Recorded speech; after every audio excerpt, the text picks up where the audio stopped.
some fun summer driving. We'll worry about making it a little more glamorous later, but right now it's kind of completed its task of having a really hot 2-liter in it with a really good exhaust, good suspension setup. It's lowered right where the customer wants it. So now it's time to dial in the car. In other words, we get to test driving. We just did a good test drive a few minutes ago, and because it hasn't been registered since 1985, we couldn't really take it out on the streets. So what we did is we drove it up and down in front of the shop here and try to shake it down, see if we can get any of the suspension to settle in or any movement. And one thing we realized, and we accidentally did a drift on the rear end to get the rear end to slide around. And the reason we kind of did that was because we wanted the rear end to move if it was going to move, because our rear end is so close to the inner fender well. We wanted to know if there's going to be any rubbing issues as the customer is testing his own car. And sure enough, we did. So we'll show you now what that was all about. Okay, so what you're looking at is where the axle strap is hanging. Okay, the inner tire has witness marks. It means it was rubbing up against the axle strap mount on top. Like I said, we've got very tight tolerances here. The other problem is on the outside, we're rubbing up against the fender. Now, this isn't through normal driving. This is through a heavy push making a hard left turn. The rear end's floating from left to right. If your car has never ever had service on the rear end, you should probably have that checked out, because what I'm going to show you, what you saw in the opening shot, was that there's a wafer, the new old stock unit, there's a wafer that's supposed to be in between the trunnion and the bushing, okay? These are supposed to be pressed in. The thing of it is if the trunnion's never been separated, that is a real difficult thing to get apart. Not to mention, this is a reasonable budget build. So we didn't want to take the whole trunnion out and redo all that. So we're going to just put in new ones. Now obviously you can't put them in unless you cut them. If you cut this straight across like this, the first time you hard turn that car somewhere, this is going to squeeze out and pop right off, and it's going to be long gone. So what you do is, if you have to change these out because yours are gone, and I guarantee you, if yours are perished, you definitely need to change these out. So what you do is you start like this, and when you cut, rotate towards the inside. And when you do that, you're creating kind of like a half moon effect. And what that does is as the rear end moves around and compresses, this won't want to squeeze out because you basically made a C to kind of lock it in. All right, so once I've cut that, which I just did, we're going to lube it up, and we're going to slide it in between the bushing and the trunnion, and the rear end of this car shouldn't float from left to right anymore, which means we'll have to take it out for another test drive, drift the rear end, and see if it rubs anymore, okay? Okay, so if you've been following the series, you know that we changed out that brake booster. We changed it out with another one we had that was used, but it was in relatively good shape. Well, after that, we started tuning in the car, and if you listen carefully to one of the videos, I think it's like 8 or 9, when we were just dialing in this, we're using the Color Tune product that one of our watchers recommended, and it really kind of showed us a lot of things we weren't really sure about. It really did dial in the actual tunability of the car. We have excellent combustion on all 4 cylinders. But what was interesting is number 4 cylinder was rather sporadic on its combustion on idle. Now, it would come on just fine through full acceleration, but at idle, it had problems. So when we started to realize there was more than one situation here, we had a fairly rough idle that couldn't seem to go away. We had a little bit of back popping through number 4. Generally, when you have back popping through the carburetor, that is most likely some form of a vacuum or an air leak in the carburation system. We tested and checked everything on the intake, couldn't find a thing. We tested and checked all the rubber mounts that are associated with the carburetor, couldn't find a thing. Then I noticed we were starting to lose a little bit of brake fluid again. It turned out that the brake booster we put on was starting to fail. It hadn't started just yet, but there was a little bit of leakage that was happening inside the chamber. And it got me to thinking. One of the biggest problems with a rough idle is oftentimes just simply either a fuel delivery problem or it is a vacuum problem. These boosters are attached to the intake manifold right by number 4. So number 4 popping was an indicator that we had a vacuum leak somewhere in that chamber.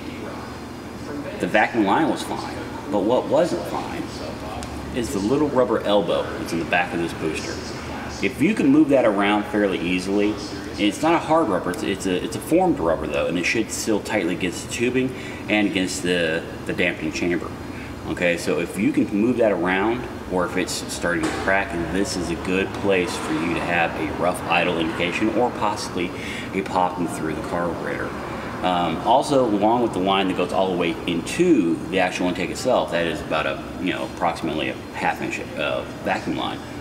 So check those out very carefully. If you have a little weird sporadic idle problem, or if you have number 4 starting to pop a little bit through the carburetor, this could be the case. I'm not saying the booster itself is bad, but the rubber elbow or the vacuum line comes off it, either one of those things could be your problem. So check this out thoroughly, because they need to be just as airtight as anything else. Air is a huge reason why cars tend to idle very roughly. It can be simple fuel delivery issues, and those are very tunable. But when you think that your carburetors are dialed in and you still don't know why you have a rough idling situation, check all the air indicators, meaning vacuum lines, the rubber boots on the base of the carburetors, the gaskets that go in between the intake and the actual carburetors. You're going to have a leak somewhere, most likely. So just a little FYI. Now this car is effectively about to go home. The only 2 things we have left that need to actually happen is on the drive shaft, the rubber isolation boot that goes around the primary drive shaft from the transmission to the yoke. That needs to be changed out. That one's really past it. It moves around quite a bit. And if you have an unusual vibration when you're accelerating, check the guibo, check all the rubber mounts on the actual drive line. You could have a problem, and those can be very dangerous problems. In this case, the guibo's brand new. As you saw, we did it, I think in video 4 or 3 or something like that.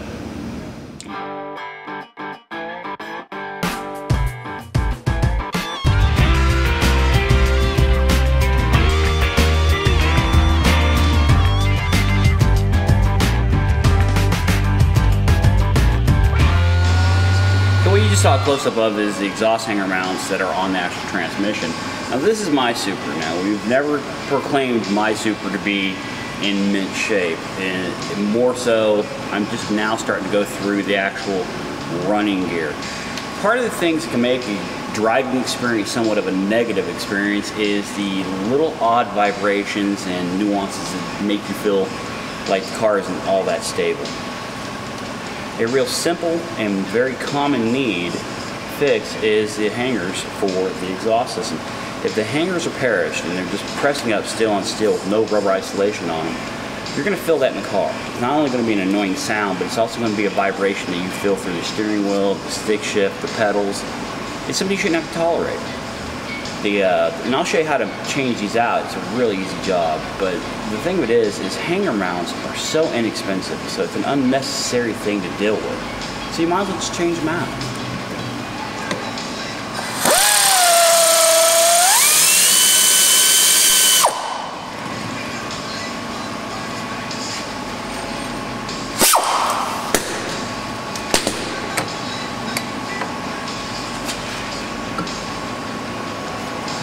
And this transmission's got a ton of grease and grime on it, and I'm definitely gonna have to change the fluid out in it. It seems to shift just fine though, so I'm not in a hurry to have a need to rebuild this transmission, because again, I'm not gonna make this car at this point in time anything that it's not. It's just gonna be a stock 1600 with a good header system on it, which it has, good exhaust, and really well performing carbs, and that's about it. Now the carbs still need to be gone through, they're pretty perished. I'm going to put that in the parts washer, but effectively that's what you got. I have, see how far those are separated from one another right now? This is passive. This is an unnecessary experience that I have. So we'll clean it up and put in new rubber mounts, and this will just improve the car a little bit more.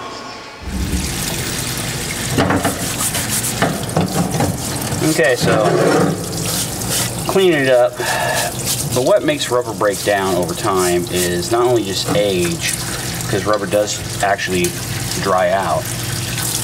But what does break it down is the oils and the gasolines in the car, the excessive amount of heat under the carriage. All these things eventually will wear rubber out. Now in this particular case, on my Super, we have a laundry list of things that we're going to have to go through. We're going to have to go through the engine mounts. They need the, that just came apart all by itself. See what I'm saying? So the motor mounts need to be changed out. The carb mounts need to be changed out on the intake. Obviously this needs to be changed out. All those are rubber components that just have a shelf life. They're only going to stay good for so long. Though this car hasn't really been on the road since 1998, it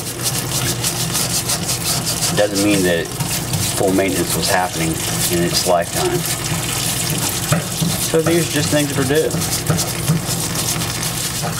Alright, I can at least now see the nuts and bolts. I'm going to separate them and come back and continue to clean this up some more before I press in new bushings.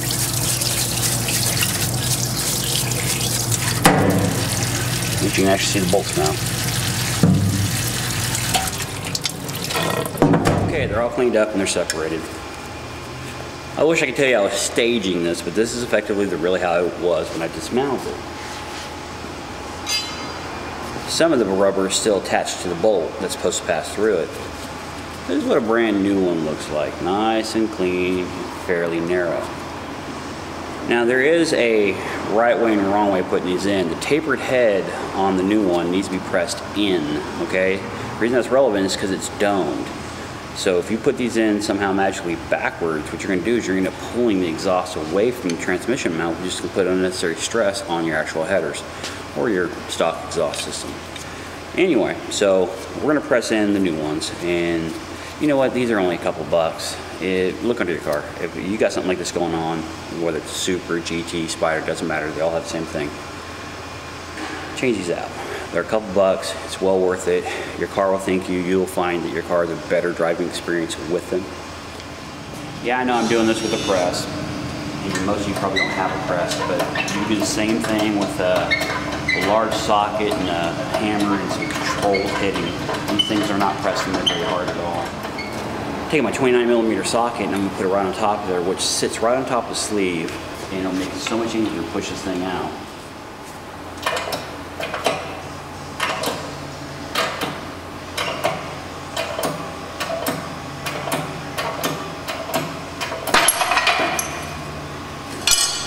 And there you go, 1 hour.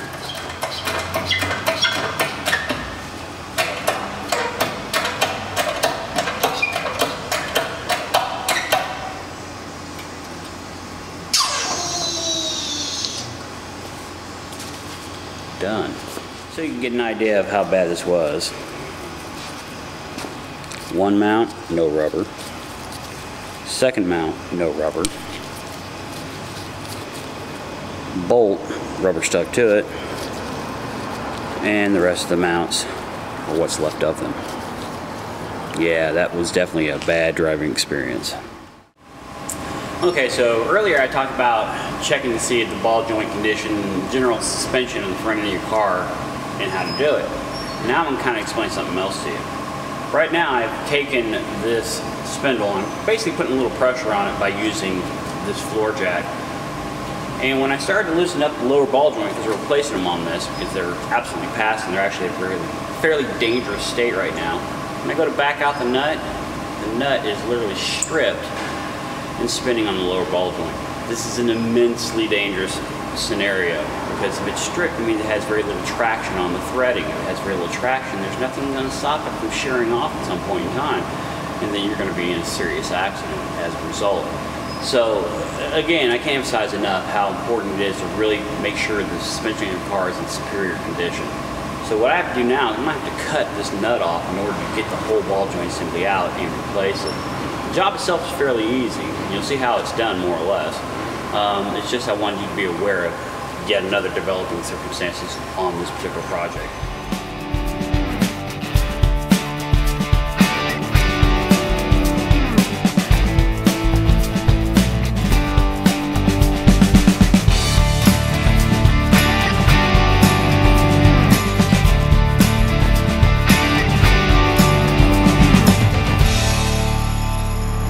Okay, so this is a potentially dangerous situation. So if you're doing this at home, be careful. Okay, because right now I have the weight of the car resting on the spring, and effectively that's the only thing that's holding it all together. So now that I have the lower ball joint completely separated from the car, it's time to take it out. But again, if you're going to do this yourself, be careful and think your way through it.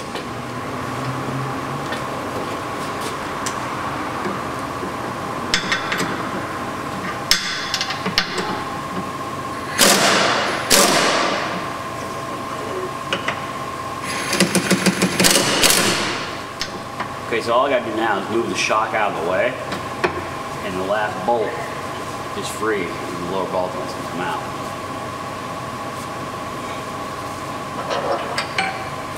Right there.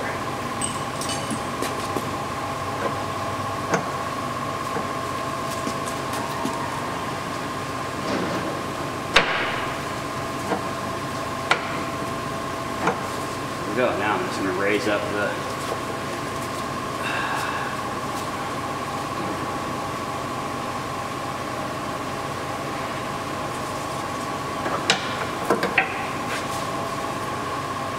there is one. You know what? I could literally pull this out if I wanted to. That's no good. Wow. It's very freaking dangerous. So our new lower ball joints from Centerline arrived. Factory replacement units. Can't really move that too easily. Most certainly doesn't float up and down inside. Alright, just because we're changing out the lower ball joint, that shouldn't affect the alignment or anything like that at all. Because it's not an adjustable environment, really.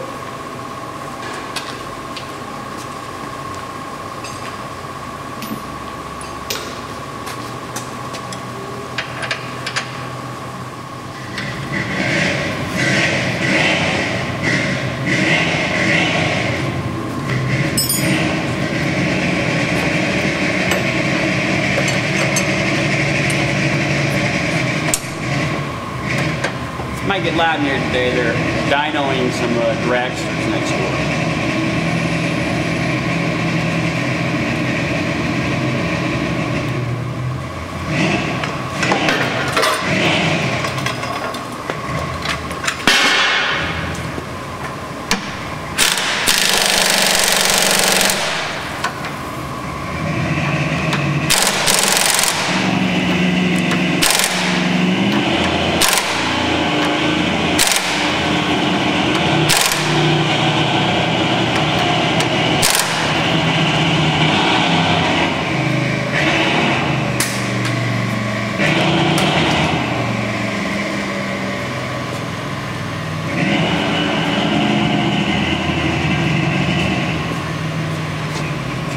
This is going to get real interesting. There's a 600 horsepower Camaro over there. They're dialing it in. It is race season around here. Okay, so lower ball joints replaced. I don't have that wiggle anymore.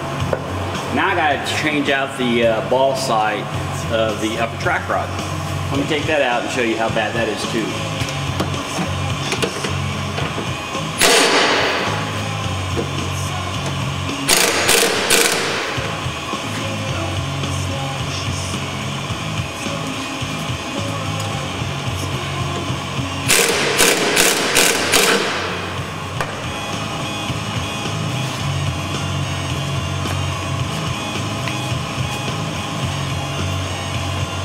Okay, so I've taken it out.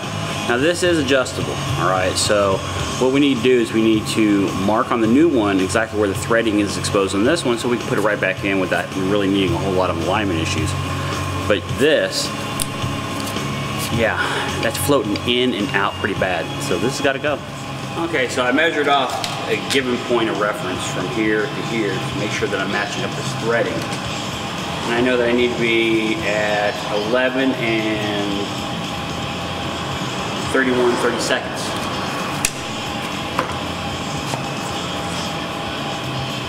And these are reverse thread, so you always have to make sure you're putting this back together the right way. There we go, and that is one wore out upper track rod. Okay, so that really wore out one I can float in and out, okay?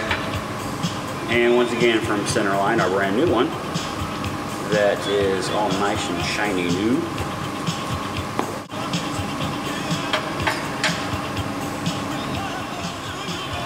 For those of you that really don't know what this is for, this is how you would adjust your upper caster, not camber.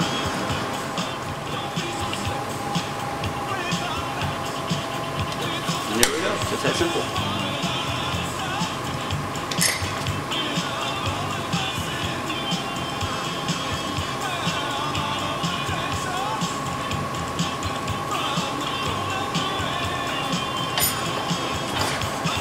pop it back in, and that's it. Once it's all bolted in, then I'll start locking it down so it can't move anymore after that.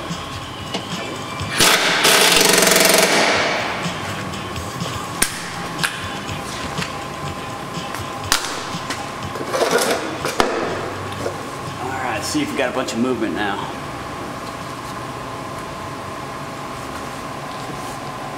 Not a bit.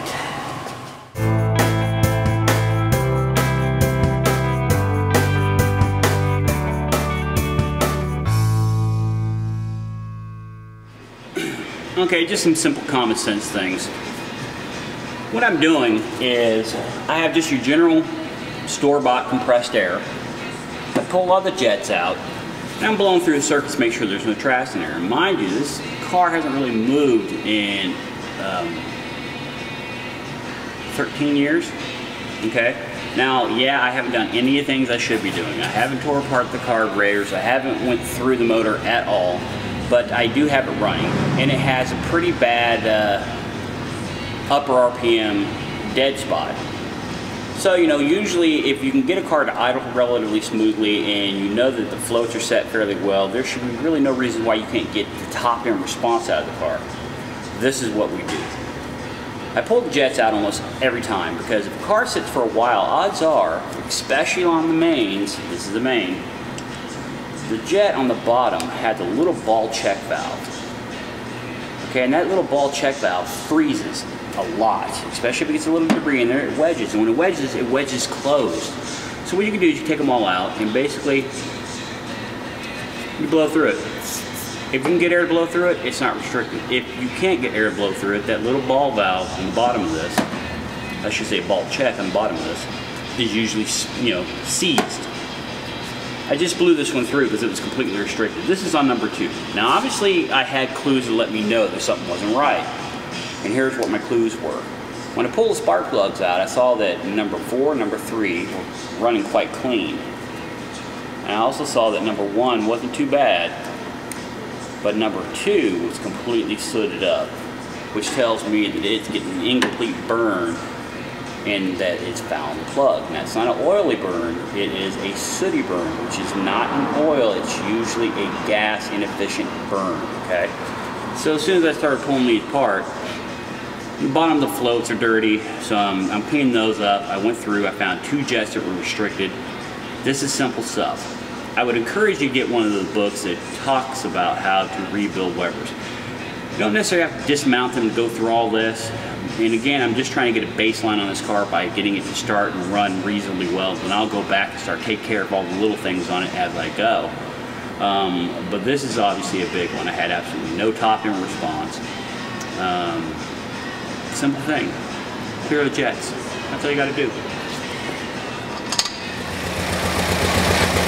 Okay, now that we've got that jet cleared out, we're going to listen and see if we can get some top end response back.